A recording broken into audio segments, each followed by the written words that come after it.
Good morning, afternoon, or evening, sweethearts, wherever you are in this world. Today is the first day of spring. Woohoo! New season. I love the spring season. I think it is a season of hope as new life starts to spring forward. Again, think of it as we are thawing out the cold within us, the winter within us, and we are coming back to fresh new life with this earthen salutations. And they still have the yang energy of a sun salutation, but because they're low to the ground, one, it's easier to practice, especially if you are new to yoga. And two, it's not only is it high vibrating, but it's also grounding and soothing. And I think that's something we could all use at this time. So let's get started. So if you have any knee issues, I'm going to invite you to come up into this option. So just kneeling up nice and tall. You want to go ahead and pad your knees if you need it with an extra blanket or a towel. Otherwise, you can come down onto the balls and the toes of the feet, sitting on your heels. If it's accessible to you and you want to get that nice ankle stretch, you can sit up onto the tops of the feet here, sitting up on the heels. Draw the low belly in and up. Let's get started with 3 cleansing breaths, in through the nose, out through the mouth. Think of these cleansing breaths as your way of wiping the slate clean for your practice. Your way of tapping into that stillness and into the clarity that that stillness brings. So that as we practice, not only are we moving through our heart with more kindness and compassion for ourselves, but we're doing it with wisdom so that we honor our actual physical limits. It's a wonderful display of self-respect. Then release your hands down. And the first round, we're going to do nice and slow just so that we can get into the alignment. The 2 rounds after that, we're going to link the breath with the movement. And here we go. Pressing into the shins. If you are in this position, inhale, draw your arms out to the side and reach up. Let the sun kiss your face as you gaze up skyward. And as we exhale, let's ground down into a tabletop position, stacking the joints one over the other here. Next, inhale, drop your belly down. Breathe into the low back all through the spine as it opens. Breathe through the front body, feeling that nice stretch. And then as we exhale, moving into a cat pose, push the earth away from you. Draw your belly high up toward the sky. Round here, tuck your tailbone, tuck your chin under. Releasing the weight of the world that we carry in our shoulders and in the upper back region. Walk your palms forward. Inhale. To shift the shoulders, rock them over the wrists, send your hips forward, and you don't want to lift your tailbone, but ideally we want to send the tailbone down so that it's lengthening, not an over-tucking either. So we come into a knee plank, which is going to help build core strength. And then as we exhale, we're going to bend the elbows, hug them in tight toward the sides of the body. Start with the pubic bone, the belly, and then the heart. And what that does is it prevents us from coming down this way, leaving the shoulders to carry the weight of the body. They were not designed to do that. So again, we want to practice safely. Then glue your pubic bone into the mat along with all your toenails here. You want to lift the knees off of the earth. So this is going to activate all the low body muscles here, and that will take pressure off of the low back, keeping us safe as we rise into our back bend here in Cobra. Inhaling, peel your heart forward and up off of the earth. Shine it out. Relax your shoulders for a low Cobra. And then as we exhale, we come back down. Breathe into your triceps. We're using those muscles as well as the core. And inhale, rise back into your knee plank. Tucking the toes under. As you exhale, send that energy into the backside of the body and into your legs in your down dog.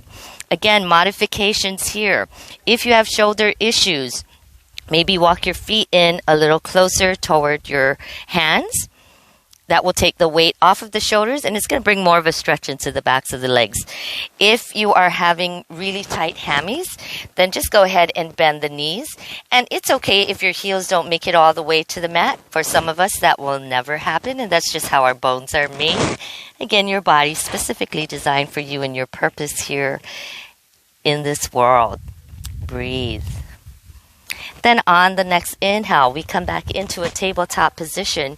And as we exhale, we melt into the inner child, kind of inviting the inner child to play. So rest your belly, your heart onto or between your thighs. Let the forehead melt toward the earth, decompressing our spine and releasing the low back.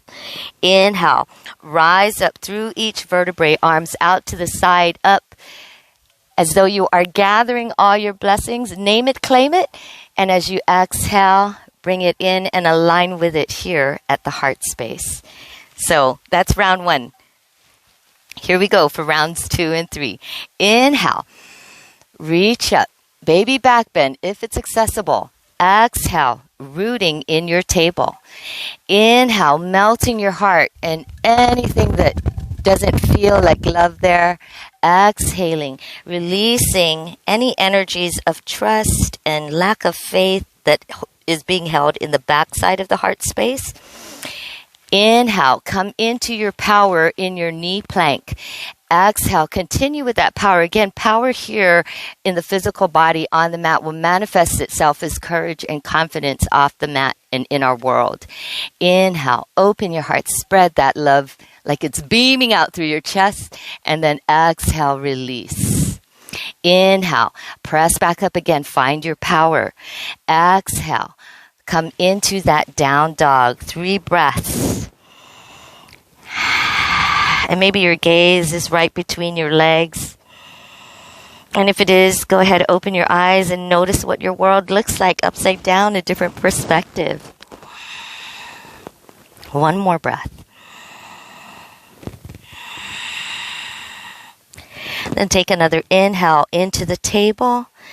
Exhale, let's go ahead and nurture the inner child, releasing all those traumas. Inhale, rise and open again. Find the lift. And as we exhale, we're going to download all that goodness to our internet. Here we go. Last round. Inhale. Exhale into the table. Inhale into the cow. Exhale into the cat. Inhale into the knee plank. Exhale, chaturanga down. Inhale, offer your heart, relax your shoulders. And exhale, release any tension and stress. Inhale, press back up as you find your personal power. And exhale, ground into that power through your down dog. The down dogs should start to feel really good the more you practice them. Down dog is one of those poses that the first one is really hard and challenging, but as you move through it, you start to be more comfortable with it. Again, good mat to life lesson. Last breath. Take another inhale, come back into table, and as we exhale, again, inviting the inner child to play, that part of us that still looks at our world with joy and with awe. And then inhale. Again, we claim all the abundance that the universe holds for us. And as we exhale, we draw it in and align it with our being. Now, again, you can take these sun salutations, these earthen salutations, and do as many rounds as you like, because it is a very yang type of movement. You will be feeling energized as fresh blood and oxygen circulates throughout the entire body. You'll feel a little energy boost, and what's better than that? And again, looking forward to this spring season and what it has to offer us. I think we are all witnessing the rebirth of our world, the rebirth of consciousness, and the rebirth of goodness. Things that we have been viscerally longing for, they're starting to manifest now. Again, it's going to feel yucky right now, but just like the lotus flower there, I don't know if you could see it back there. The Buddha got my back too. But just like the lotus